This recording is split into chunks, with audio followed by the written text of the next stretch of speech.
کہ مسجد میں صرف اللہ کی زندگی کے اللہ کی مرضی کے مطابق زندگی گزارے. دکان پر بیٹھا ہوا ہو 50 روپے کی چیز 100 روپے کی دے رہا ہو, تاجر ہو, اور مسجد میں آ کر استغفار کر رہا ہو, توبہ کر رہا ہو, نماز پڑھ رہا ہو, اللہ سے ڈر رہا ہو, آنکھوں میں آنسو اور رو رو کر دعائیں کر رہا ہو, باہر نکلے ہو تو بڑا ظالم بنا ہوا ہو, یہ اللہ کو چیزیں جو پسند نہیں ہے. جو حقوق العباد ہیں وہ کبھی معاف نہیں ہوں گے. یہ حقوق العباد کے ساتھ چیزیں تعلق رکھتی ہیں. لوگوں کے حقوق غصب کرنا, ناجائز حد تک پرافٹ لینا, اور کہنا کہ میں نماز پڑھتا ہوں 5 وقت اور میں تہجد کی نماز بھی پڑھتا ہوں, لیکن جب دودھ دے تو دودھ میں پانی ملا دے, اور نماز مسجد کے اندر پڑھے تو اندر مسجد کے ٹھیک ٹھاک شریعت کے مطابق زندگی گزارنے والا ہو.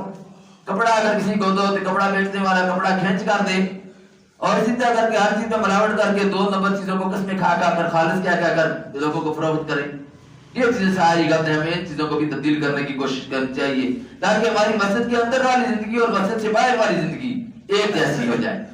مسجد کے اندر بھی ہم اللہ سے ڈرنے والے, مسجد کے باہر بھی ہم اللہ سے ڈرنے والے اور اللہ کی حدود و حدود کا خیال رکھ کر زندگی گزارنے والے ہوں. جھوٹ سے گریز کریں, پرہیز کریں. ایسا نہ ہو کہ جو کام بھی کریں تجارت میں جھوٹ بولنا بہت بڑا گناہ ہے. یہ نہ کہیں کہ لوگ کہیں گے تو اس لیے ہم لوگوں کے کہنے پر کہ لوگ کہیں گے بڑا مولوی صاحب بڑا صوفی صاحب بن گیا, بڑا نیک پرہیزگار بن گیا ہے, تو اس لیے اب اس نے یہ کام چھوڑ دیا. سارے کام کو ہم کو ترک کر دینے چاہیے جو شریعت کے خلاف ہیں, اور کوشش کرنی چاہیے کہ رسول اللہ صلی اللہ علیہ وآلہ وسلم کے طریقے کے مطابق اور صحابہ کرام رضوان اللہ تعالی علیہم کی عملی زندگیاں جو ہمارے لیے آئیڈیل ہیں ان کے مطابق زندگی گزارنے کی کوشش کریں. یا تو ہم نے کہا نا کہ وہ لوگ جو وہ غلط تھے, ہم صحیح ہیں. اگر ہم غلط ہیں تو وہ صحیح تھے, تو اگر وہ صحیح تھے تو ہمیں ان کی اتباع کرنی چاہیے, ان کا طریقہ اختیار کرنے کی کوشش کرنی چاہیے. اللہ سے دعا اللہ میں رسول اللہ صلی اللہ علیہ وآلہ وسلم کی سیرت کے مطابق صحابہ کرام رضوان اللہ تعالی علیہم اجمعین کی سیرت و کردار کے مطابق اور اپنے نیک بندوں کے طریقہ کار کے مطابق زندگی گزارنے کی توفیق نصیب فرمائے. وآخر دعوانا الحمد للہ رب العالمین.